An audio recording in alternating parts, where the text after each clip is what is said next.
بسم اللہ الرحمن الرحیم۔ السلام علیکم۔ جاوید احمد غامدی صاحب کے داماد حسن الیاس،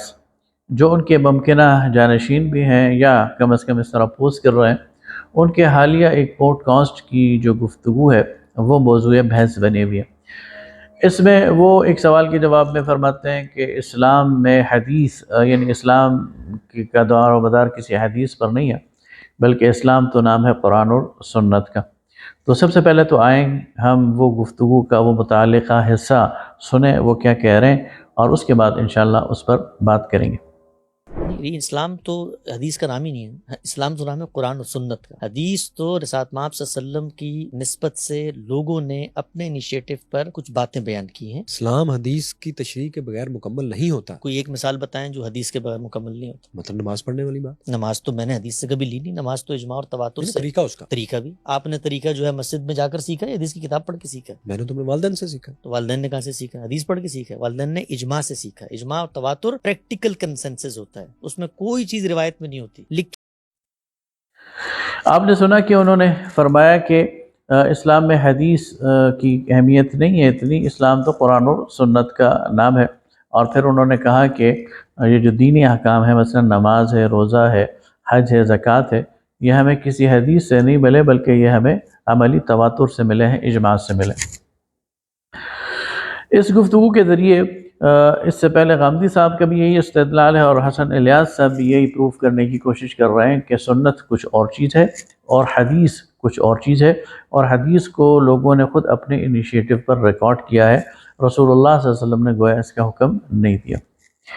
یہ اصل میں وہ پرانا استدلال ہے جو کہ منکرین حدیث کا ہے،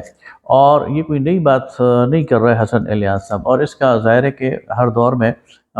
مسلمان علماء جو ہے وہ اس کا رد بھی کرتے رہے۔ بنیادی طور پر یہ استدلال غلام احمد قادیانی کا ہے۔ یہ یعنی آج سے 1 صدی 1.5 صدی پہلے بر صغیر کے اندر ایک بحث چھڑی تھی عبداللہ چکرالوی جو کہ منکر حدیث تھے، اور اہل حدیث علماء کے درمیان حجیت حدیث کی بنیاد پر، اور ان کے درمیان ایک بحث تھی، مناظرہ تھا۔ ایک طرف حدیث کا مکمل انکار کیا جا رہا تھا، دوسری طرف حدیث پر شد و مد سے بات کی جا رہی تھی، اور حدیث کی حجیت کی بات کی جا رہی تھی۔ تو اس پر غلام احمد قادیانی نے ایک محاکمہ کیا تھا جو کہ ان کی کتابوں میں موجود ہے، اور انہوں نے اس پر یہ استدلال دیا تھا کہ حدیث اور چیز ہے اور سنت اور چیز ہے، ان کے درمیان فرق ہے، اور اسلام کی بنیاد قرآن اور سنت پر ہے اور حدیث پر نہیں ہے۔ یہی وہ چیز ہے جو آج غامدی طبقہ فکر جو ہے وہ اپنائے ہوئے، اور ان کا یعنی استدلال یہ ہے کہ ہمیں یہ دین، یہ نماز، یہ روزہ، یہ جو جتنے بھی شعائر ہیں دین کے، یہ کسی حدیث کے تھرو نہیں پہنچے، بلکہ عملی تواتر کے ذریعے پہنچے۔ عملی تواتر سے ان کی مراد یہ ہے کہ دیکھیں ہم نماز جو ہے وہ کسی حدیث سے نہیں سیکھتے، بلکہ ہم تو نماز پڑھتے ہوئے دیکھتے ہیں اپنے آباء و اجداد کو، ہم تو نماز پڑھتے ہوئے دیکھتے ہیں لوگوں کو مسجد میں۔ خواتین نماز پڑھتی ہیں تو ان کی بچیاں گھروں میں ان کو دیکھتی ہیں اور پھر اسی طرح پڑھنا شروع کر دیتی ہیں۔ وہ 1400 سال سے یہ اس طرح کے ایک عملی تواتر ہے، ایک نسل سے دوسری نسل تک دین منتقل ہو رہا ہے۔ بظاہر یہ جو استدلال ہے یہ بڑا قوی ہے کہ واقعی دین 1400 سال سے قائم ہے، اور اس کا کوئی ایک بھی ایسا شعبہ نہیں ہے جو کسی ایک دن کے لیے معطل ہوا ہو۔ مثلا کوئی ایک دن بھی ایسا نہیں ہے کہ مسلمانوں کی بستی میں نماز نہ پڑھی گئی ہو۔ ہر روز 5 دفعہ نماز پڑھی جاتی ہے، 5 دفعہ اذان دی جاتی ہے، اور ہر نسل اپنے بعد آنے والی نسل تک یہ دین منتقل کر دیتی ہے۔ تو دین کا اصل سورس یہ تواتر ہے۔ لیکن اگر غور کیا جائے تو اس کے اندر ایک ضعف ہے اور ایک کمزوری ہے، لیکن وہ تب آشکارا ہو جاتی ہے جب اس پر غور کیا جاتا ہے۔ ان لوگوں سے جو غامدی صاحب ہیں یا ان کے شاگرد ہیں، ان سے جب آپ پوچھتے ہیں کہ ٹھیک ہے جی ہم آپ کا یہ اصول مان لیتے ہیں کہ دین ہم تک تواتر سے پہنچا ہے، تو پھر تو تواتر ایک حجت ہے اور تواتر کو ماننا چاہیے، تو پھر آپ مجھے یہ بتائیں کہ امت مسلمہ میں ایک بہت بڑے حصے میں لاکھوں مساجد میں رمضان میں تراویح پڑھی جاتی ہے۔ ہم نے اپنے بڑوں کو تراویح پڑھتے ہوئے دیکھے، انہوں نے اپنے بڑوں کو تراویح پڑھتے ہوئے دیکھے، اور 1400 سال سے کوئی ایک سال بھی ایسا نہیں ہے کہ جہاں مسلمانوں کی مسجد میں 20 رکعت تراویح نہ ہوتی ہو۔ تو اب وہ آ جائیں گے حدیث پر اور کہیں گے نہیں فلاں روایت میں یہ ہے اور فلاں روایت میں یہ ہے اور حدیث عائشہ میں یہ ہے، یعنی خود مانیں گے کہ روایت یہ بتا رہی ہے کہ یہ جو تراویح کی سنت ہے یہ کہاں سے شروع ہوئی، یعنی خود حدیث کو نگران بنائیں گے تواتر پر، یہاں وہ گول پوسٹ چینج کر دیں گے، یہاں وہ اپنا ہدف چینج کر دیں گے اور آپ کی بات نہیں مانیں گے، حالانکہ وہ خود یہ بتا رہے ہیں کہ تواتر سے جو چیز ہمیں ملی ہے وہ ظاہر ہے کہ پھر اس کی اتھینٹسٹی ہونی چاہیے۔ ایک اور فقہی مسئلے کی طرف میں دوسری مثال دے دوں، یہ جو طلاق ثلاثہ ہے کہ ایک وقت میں اگر ایک شخص 3 طلاقیں دے دیں تو منعقد ہو جاتی ہیں اور پھر رجوع نہیں ہوتا، اس پر تواتر پایا جاتا ہے، یعنی چاروں فقہا اس پر یعنی ان کے درمیان ایک اجماع ہے اور 1400 سال سے اس پر بہت بڑی تعداد میں یعنی اس پر اجماع پایا جاتا ہے، اور چند جو ظاہریہ لوگ ہیں، اہل حدیث لوگ ہیں، وہ اس کو نہیں مانتے ورنہ سب مانتے ہیں۔ اب یہ تواتر کے ساتھ ہمارے درمیان موجود ہے، جب آپ یہ ان کے سامنے پیش کریں گے تو کہیں گے نہیں جی فلاں حدیث میں یہ ہے، فلاں روایت میں یہ ہے، یعنی خبر واحد کی بنیاد پر اس عملی تواتر کو وہ ریجیکٹ کر دیں گے اور اپنے گول پوسٹ کو چینج کر دیں گے۔ اس کا مطلب یہ ہے کہ یہ خود اپنے اس دعوے میں کنفیوز ہیں کہ تواتر سے کیا مراد لیتے ہیں، اور جب یہ تواتر کے خلاف جاتے ہیں تو کسی ایک خبر واحد اور ایک حدیث کو کی آڑ بنا کر پورے کے پورے عملی تواتر کو یہ ایک طرف کر دیتے ہیں۔ لہذا ان کا یہ کہنا کہ دین ہم تک تواتر سے پہنچا ہے، یہ یعنی یہ پوری بات نہیں ہے، بلکہ پوری بات یہ ہے کہ دین ہم تک تواتر سے پہنچا ہے، لیکن حدیث اس پر نگران ہے، حدیث اس پر مہیمن ہے، اور حدیث ہمیں یہ بتاتی ہے کہ یہ تواتر کہاں سے چلا ہے اور کہاں تک پہنچا ہے، اور اس میں کیا کیا اگر کوئی کمی ہے اور کوتاہی ہے تو وہ کیا ہے۔ میں اس کی مثالیں دیتا ہوں۔ دیکھیے اگر ہم صرف تواتر پر ہی انحصار کریں گے نا کہ دین ہم تک تواتر سے پہنچا ہے، تو پھر بدعات کا راستہ آپ نہیں روک سکتے، پھر دین کے اندر بہت ساری چیزوں کی ملاوٹ اور آمیزش کا راستہ آپ نہیں روک سکتے۔ مثلا ہم خود یہاں پر دیکھتے ہیں، میں آپ کے سامنے 3 مثالیں رکھتا ہوں۔ ایک مثال ہے کہ ہم جب مسجد میں نماز پڑھتے ہیں تو ہم دیکھتے ہیں کہ نماز کے فوراً بعد، فرض نماز کے فوراً بعد مولوی صاحب، امام صاحب وہ ہاتھ اٹھاتے ہیں اور دعا کرتے ہیں۔ یہ ایک ایسی مستقل روایت بن گئی ہے کہ خال اس سے اختلاف ہوتا ہے، ورنہ اکثر مساجد میں نماز کے بعد دعا ہوتی ہے۔ اب اگر آپ عملی تواتر کی بنیاد پر اس کو لیں گے تو اس کو آپ دین کا حصہ بنا دیں گے، اگرچہ یہ نماز کا حصہ نہیں ہے، اور یہ ہمیں حدیث بتاتی ہے۔ اسی طرح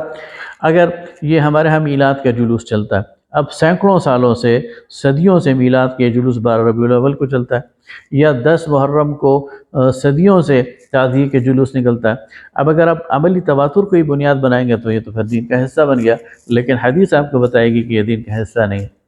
لہٰذا یہ حدیث جو ہے یہ نگران ہے ان تمام روایات پر جو مسلمانوں نے اختیار کی ہیں، اور یہ حدیث ہمیں بتاتی ہے کہ فلاں چیز ٹھیک ہے اور فلاں چیز ٹھیک نہیں ہے۔ اچھا، ایک اور مثال سے اب یہ بات اور زیادہ واضح ہو جائے گی کہ دین محض تواتر کی بنیاد پر محفوظ نہیں رہ سکتا۔ آپ دیکھیے کہ مشرکین عرب وہ ہزاروں سال سے حج کر رہے تھے، اور اس حج میں انہوں نے رفتہ رفتہ بہت ساری بدعات شامل کر دی تھی، اور ان کا جو آرگومنٹ تھا وہ یہ تھا کہ انا وجدنا آباءنا کذلک یفعلون،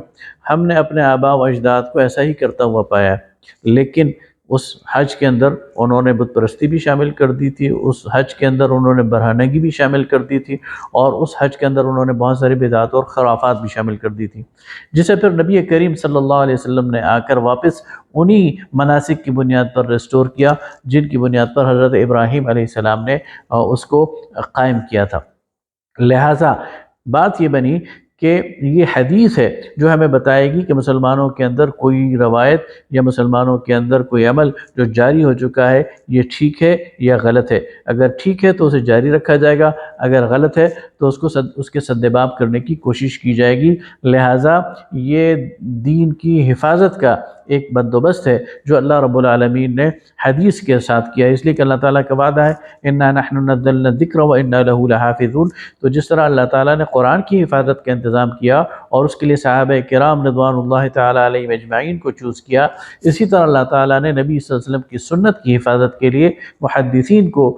چوز کیا، اور انہوں نے بہت عرق ریزی کے ساتھ یہ سارا سرمایہ جمع کیا ہے جو مسلمانوں کے لیے ایک بہت بڑا اثاثہ ہے، اور اس کے بغیر دین کی بنیادیں وہ ڈھہ جاتی ہیں اور دین کی بنیادوں کو قائم نہیں کیا جا سکتا۔ ہاں، یہ بات ٹھیک ہے اپنی جگہ پر کہ ہر حدیث کو قبول نہیں کیا جائے گا، محدثین نے اس کے لیے کڑا معیار مقرر کیا کیا ہے حدیث کی جرح و تعدیل کا، ہر حدیث اور ہر روایت کی جانچنے اور پرکھنے کا، اس کے اسناد کو دیکھا جائے گا، اس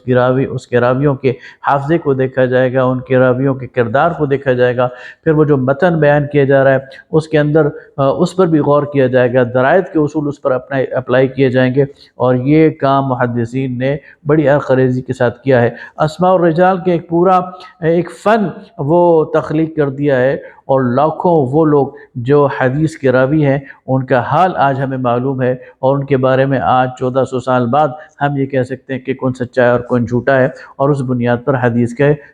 جو اس کی کوالٹی ہے اور اس کی صحت ہے اس کا تعین کر سکتے ہیں۔ اس لیے آج جو حدیث کے ذخیرے میں احادیث ہیں ان کو پرکھا جائے گا، ان کی جرح تعدیل کی جائے گی، یہ ڈٹرمن کیا جائے گا کہ نبی صلی اللہ علیہ وسلم کی نسبت جس قول کی طرف کی جا رہی ہے، جو قول آپ کی طرف منسوب کیا جا رہا ہے، کیا وہ آپ کا قول ہے بھی یا نہیں، لیکن جب وہ ہے تو پھر وہ ہمارے لیے سنت ہے، پھر وہ ہمارے لیے حجت ہے، اس پر عمل کرنا ایک ہر مسلمان کے لیے واجب ہے، ضروری ہے۔ لہٰذا دین کی بنیاد وہ قرآن ہے، وہ نبی صلی اللہ علیہ وسلم کی سنت ہے، جس کا معتبر ترین ذریعہ وہ نبی صلی اللہ علیہ وسلم کی احادیث ہیں، ان حدیث کے درمیان سے نہیں نکالا جا سکتا، ورنہ دین کی پوری بنیاد کو ختم کر دیا جائے گا۔ بہت شکریہ۔